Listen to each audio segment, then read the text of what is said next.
Joseph, ahorita tú eres el huésped, entonces a lo mejor tus compañeros van a seguir entrando para que tú los permitas entrar. Sí, Adelante chicos, vamos con la última bacteria de esta semana. Listeria monocytogenes. bueno, buenos días. A nosotros nos tocó exponer Listeria caray, Valeria. Listeria monocitógene. Este, en tal es como tal, bueno, un tipo de bacteria. Es anaerobio facultativo, catarasa positivo de oxidasa negativo, que pertenece a la familia de las literias. Por el químico, ya se no recuerdo su apellido. Tiene forma de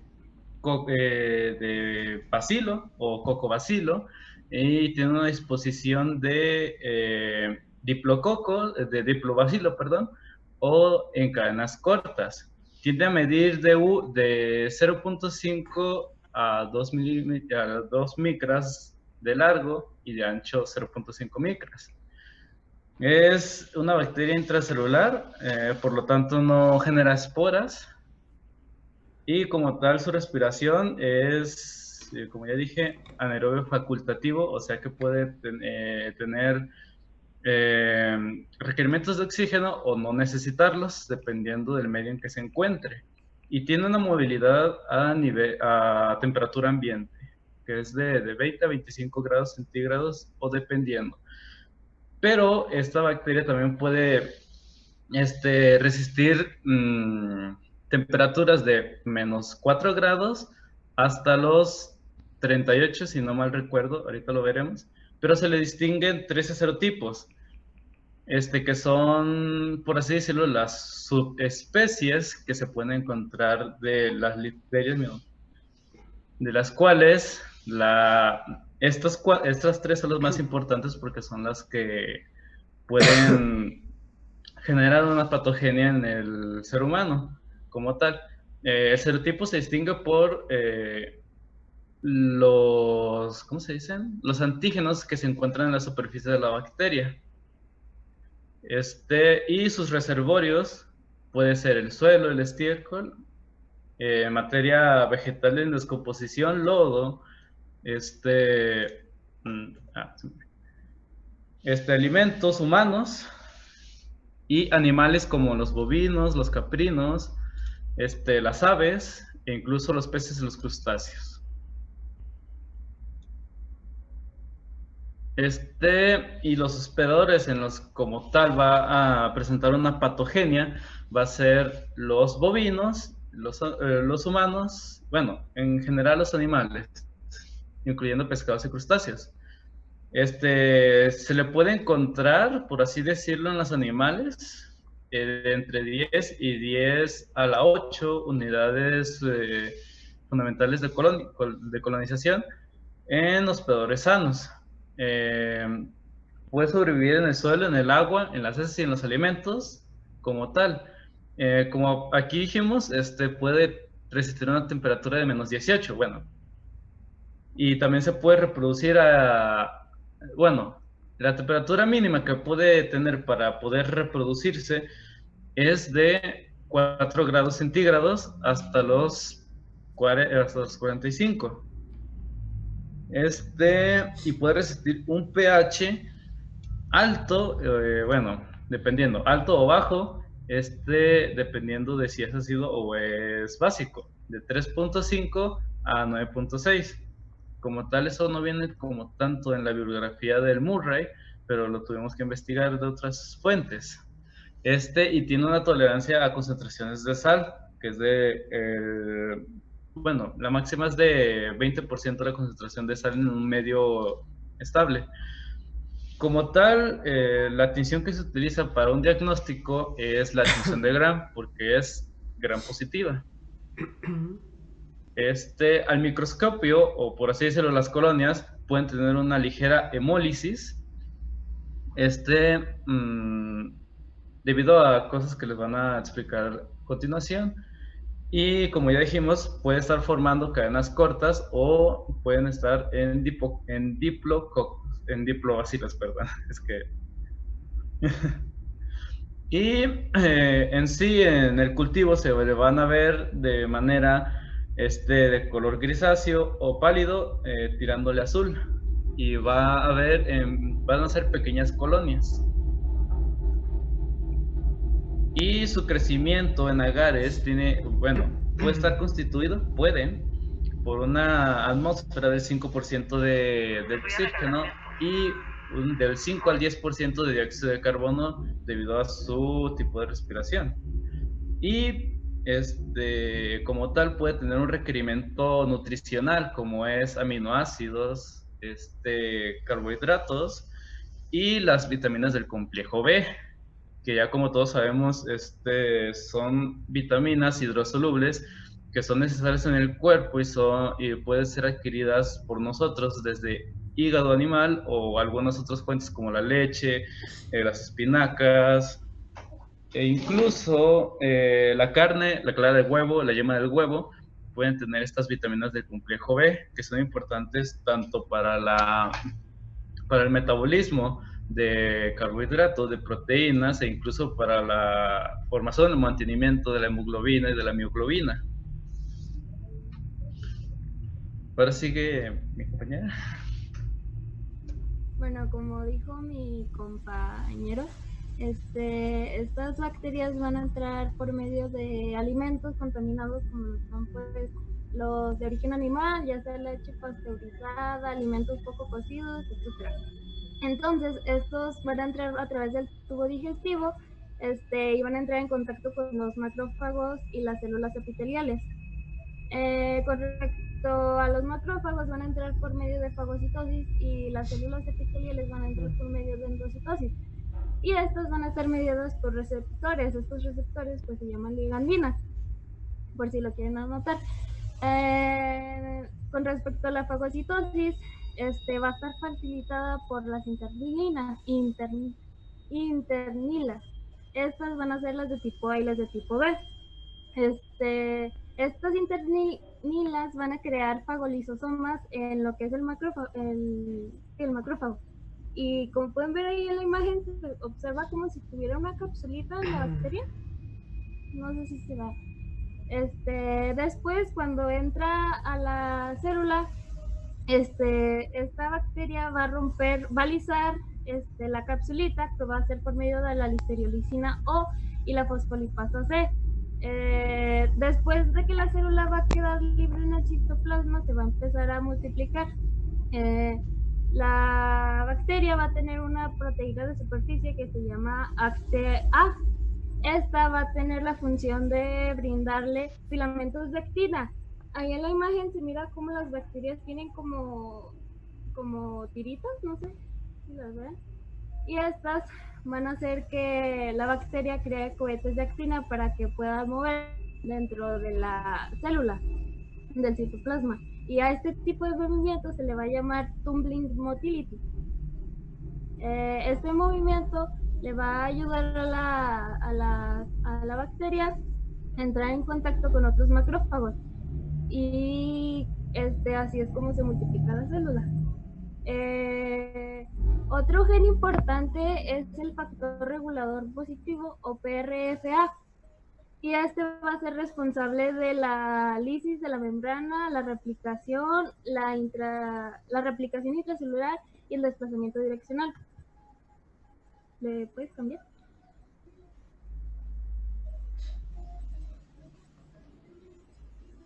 Una vez que llega a multiplicarse la bacteria, se va a dirigir al intestino delgado, al tejido linfoide, a la sangre, al hígado o vaso.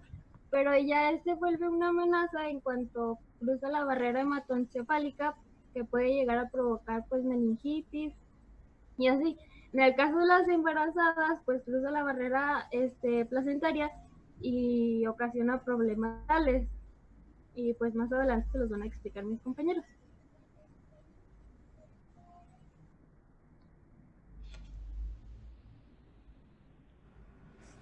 Como ya escuchamos anteriormente, los reservorios comunes para esta bacteria suelen ser tan sencillos como el agua, la tierra, inclusive en animales como son mascotas, pero mayormente las encontramos en animales de granja como lo son los bovinos, los equinos, y a través de ellos pueden llegar a infectar o contaminar los alimentos y proceder a una descomposición. Y si llegas a ingerir eso, se produce la sucesión, que es la enfermedad.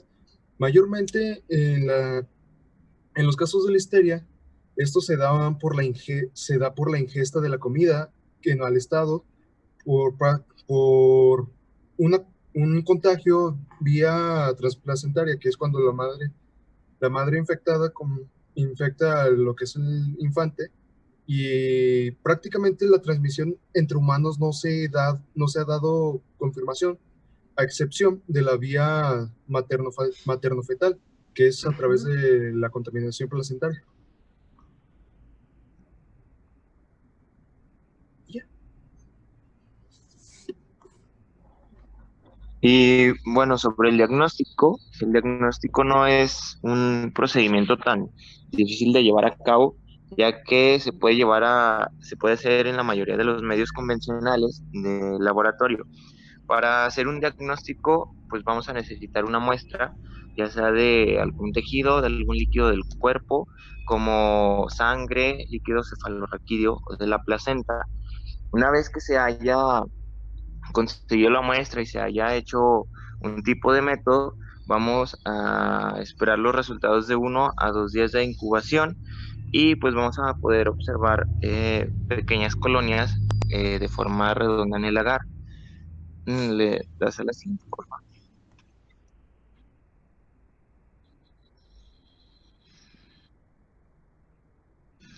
¿Le cambian? Gracias. Uno de los métodos que nos puede ayudar o a facilitar el diagnóstico es la beta-hemólisis agar-sangre. Puede servir a distinguir la listeria de otras bacterias morfológicamente parecidas, como lo podemos observar en la imagen de la derecha. Eh, una vez que hacemos este método, lo podemos potencializar los resultados o para tener mejores resultados teniendo medios de medios selectivos de enriquecimiento. ¿Qué quiere decir esto? Que si ponemos la muestra a temperaturas bajas, ya sea como en una nevera, pues vamos a poder obtener mejores resultados. Todos los bacilos gram positivos que se aíslan en la sangre o en el líquido cefalorraquídeo se deben identificar para distinguir entre Corynebacterium, un supuesto contaminante, y Listeria. Y pues es prácticamente lo que les estaba comentando, ya que la muestra o una de las muestras principales va a ser el líquido cefalorraquídeo, o la sangre. Pues este método, que es la beta-hemólisis, nos va a ayudar a no confundirnos a la hora de hacer el diagnóstico para distinguir la listeria y que no sea una confusión entre el contaminante, en este caso el Corynebacterium. Siguiente.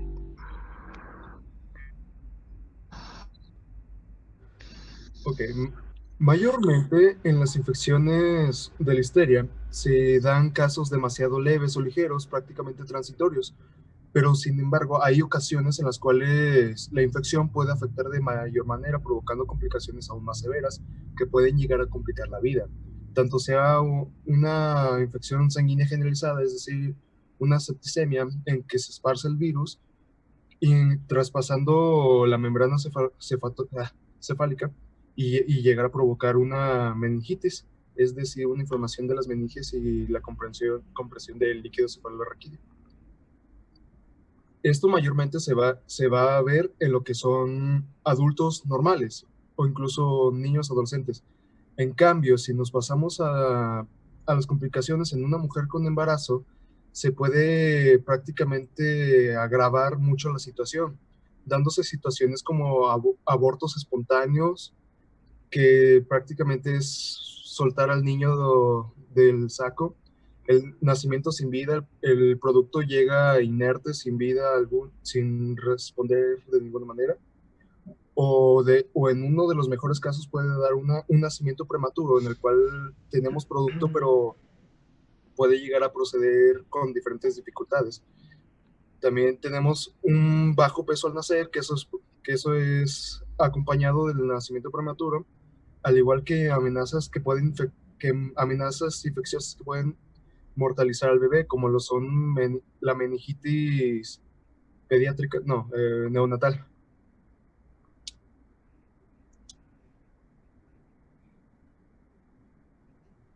Bueno, como se mencionó anteriormente, o como lo han mencionado mis compañeros, vamos a tener prácticamente dos tipos de enfermedades: las infecciones graves y las no tan graves.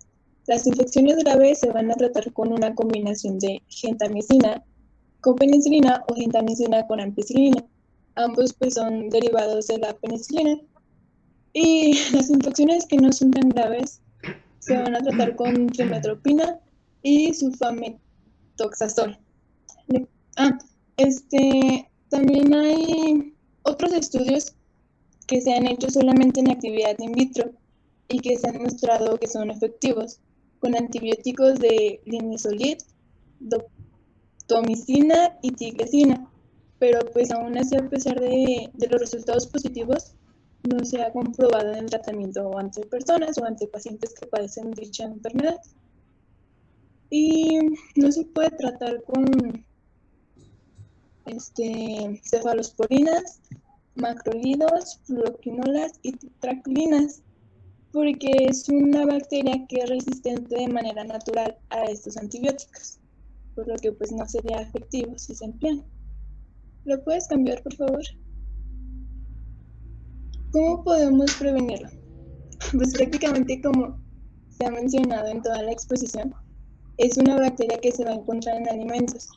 Entonces, pues no debemos consumir alimentos crudos como carne principalmente, ya sea pescado, pollo, de puerco o de res, o en término medio. Tienen que estar completamente cocidos para evitar que la bacteria se encuentre ahí, y en caso de que se encuentre, pues eliminarla. También quesos no curados o vegetales crudos y sin lavar. ¿Le cambias, por favor? Bueno, entonces prácticamente esta bacteria la vamos a encontrar en 3 personas: en los neonatales, en las mujeres embarazadas y en los adultos de la tercera edad. En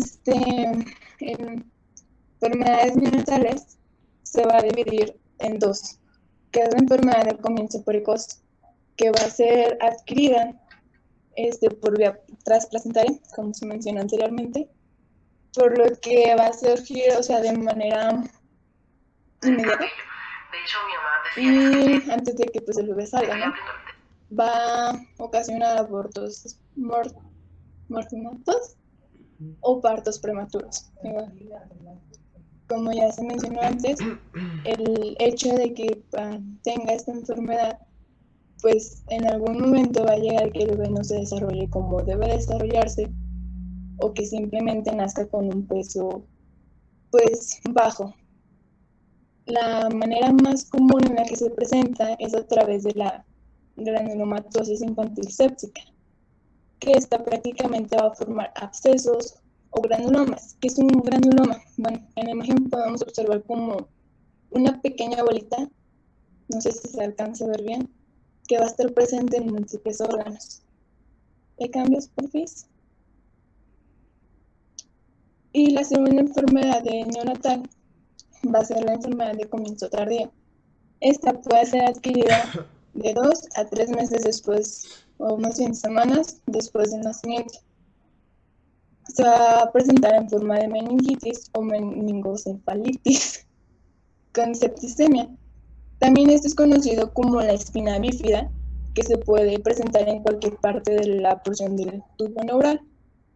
Y pues como sabemos es porque no hay un cierre completo del tubo neural. ¿Le cambias, por favor? Cualquiera de esas 2 enfermedades que se presenten en neonatos, la mayoría de las veces provoca la muerte de ellos, por lo que pues son bastante delicadas.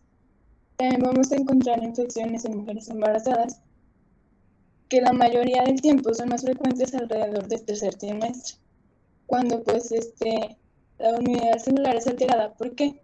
Porque es cuando hay mayor cambio, por así decirlo, entre la inmunidad de la mamá, dándosela hacia el bebé.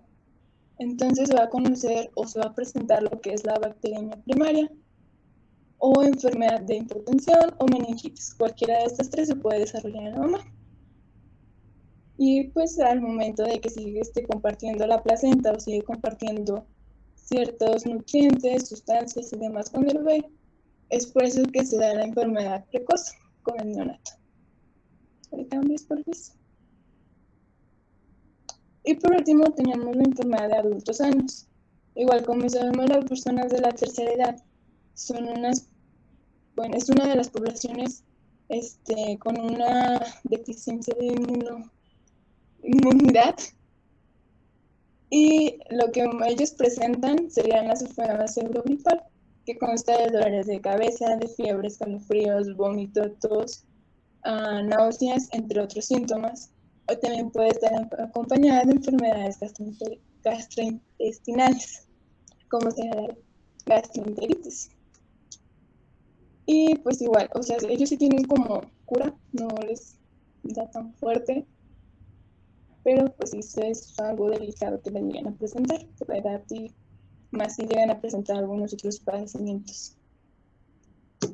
Entonces, pues esto sería todo de nuestra parte. No sé si tengan alguna duda o pregunta. Pregunta, chicos. Algo que se me olvidó mencionar.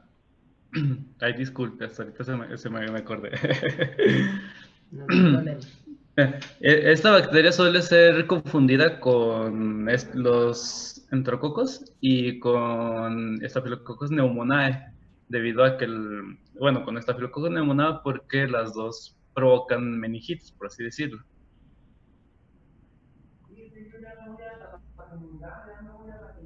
Muy bien, muy bien, muy bien. Me gustó su exposición, chicos. Aplausos para sus compañeros. Muy bien, Edith. Manejaste muy bien el tema. Muy bien. Bravo, bravo, bravo.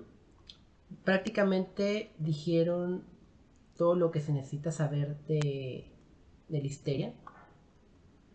Creo que no se les pasó nada. ¿Dudas de sus compañeros, chicos? Para tus compañeros. Hicieron una muy buena exposición.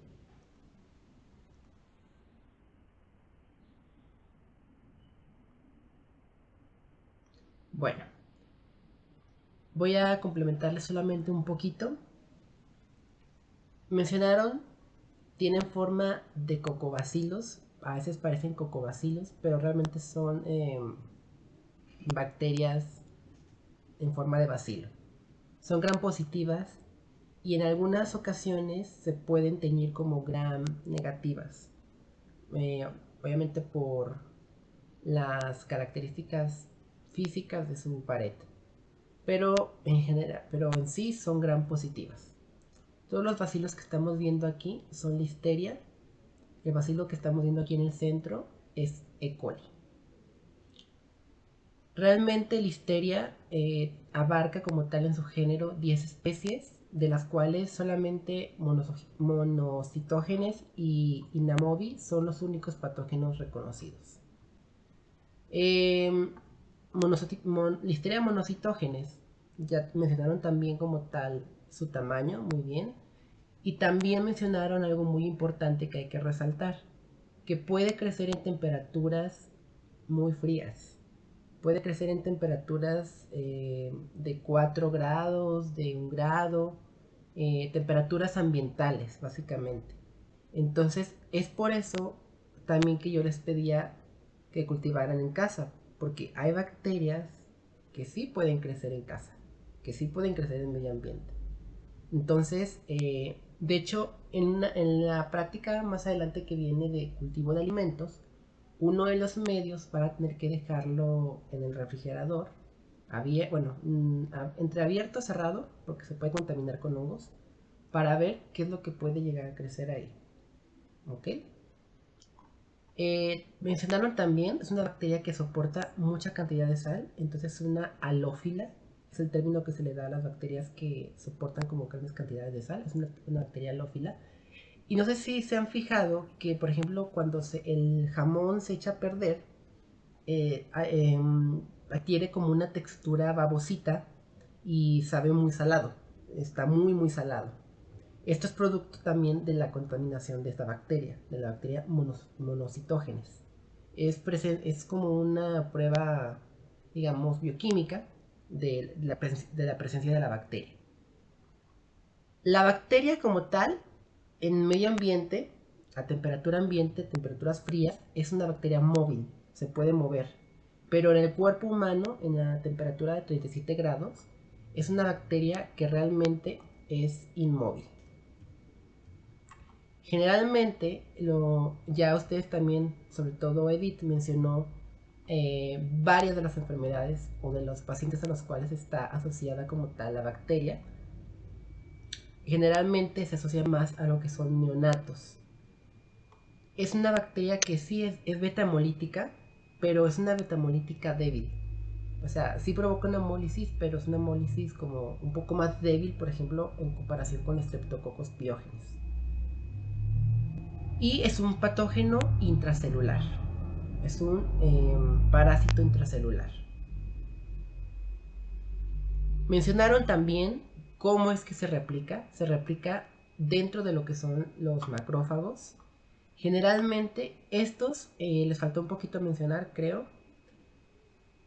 eligen como tal lo que son los macrófagos de las placas de Peyer, de lo que es el intestino. En el intestino delgado hay una sección que forma parte como del sistema linfático, bueno, el sistema, ay, se me fue la palabra, el sistema inmunológico, como quien dice, un órgano linfoide secundario, que son las placas de Peyer.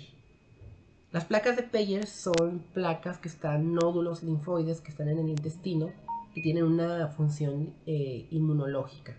En esta zona es donde generalmente las listerias suelen como reproducirse. ¿Cómo es que lo hacen? También lo mencionaron. Se adhieren a la superficie de los macrófagos. Posteriormente ingresan a lo que es el citoplasma. Y aquí es donde actúa como tal todo su metabolismo. Empiezan como tal los factores de adherencia, que son las internalinas, las hemolicinas y las fosfolipasas. En colonias como tal, las colonias como tal tienen este aspecto. Son en un agar como tal nutritivo, un agar especial. Pueden formar colonias de color verdoso. Y en un frotis como tal observaríamos esto. Las placas de Peyer, las células, con las listerias. Es como se observaría un frotis histológico. Mencionaron también muy bien lo que es la patogenia, el proceso patogénico, desde que se consume como tal el alimento contaminado hasta la diseminación por órganos importantes como el hígado, el vaso, los riñones y posteriormente pues también lo que es el líquido cefalorraquídeo. Cuando las bacterias como tal entran a estos órganos, pues realmente ya cuando empiezan los problemas. Generalmente los macrófagos en las placas de Peyer empiezan a migrar a otros lados con las bacterias en su interior y es cuando llegan a lo que es el hígado y el vaso. En este caso aquí el hígado empieza como a tener daños, el vaso también, y en lo que es la placenta, a través de vía transplacentaria, pues se transmite a lo que es el bebé. Cuando esto ocurre, puede ocurrir como tal un síndrome que se conoce como granulomatosis, que también lo mencionó Edith. Generalmente los pacientes susceptibles son niños y ancianos. En el caso de personas como tal, pues ya nacidas, como quien dice. Y en adultos sanos casi siempre se asocia a lo que es gastroenteritis. Alimentos que tienen esta bacteria, pues puede ser generalmente productos cárnicos, también puede ser el huevo, algunos vegetales sin descontaminar. Generalmente la prevención es fácil, es realmente tener medidas higiénicas muy buenas de higiene, bueno, de descontaminación de los alimentos, de los utensilios, cocinar muy bien la carne, no consumir lácteos crudos, por ejemplo como la leche bronca o la leche de vaca cruda. Hay que lavarlos bien las manos. Mencionaron también lo que son las enfermedades. Mencionaron también la forma neonatal precoz y la forma tardía. En lo que es la forma, digamos, precoz o la granulomatosis, también que es de forma neonatal dentro de la madre, la infección en el útero puede provocar lo que es el aborto espontáneo, la muerte del feto. Obviamente esto pues, requiere que se extraiga de la paciente. También causa lo que es la septicemia neonatal, con una alta mortalidad realmente. Empiezan a salir como tal pústulas, como las que mencionó Edith y como la que se vio en la fotografía de su exposición. Ahora salen como tal más diseminadas y en mayor cantidad. En las embarazadas, generalmente, pues al tercer trimestre, su inmunidad se ve alterada, obviamente por los procesos del embarazo. Y aquí la infección suele asemejarse como a una gripa. Por eso dice que son síntomas pseudogripales, porque en sí no es una gripa. Una gripa es a través de un virus y pues ninguna bacteria provoca gripa. En adultos sanos, casi siempre, también lo mencionaron, se provoca lo que es una gastroenteritis, con una duración aproximada de 1 día a 2 días.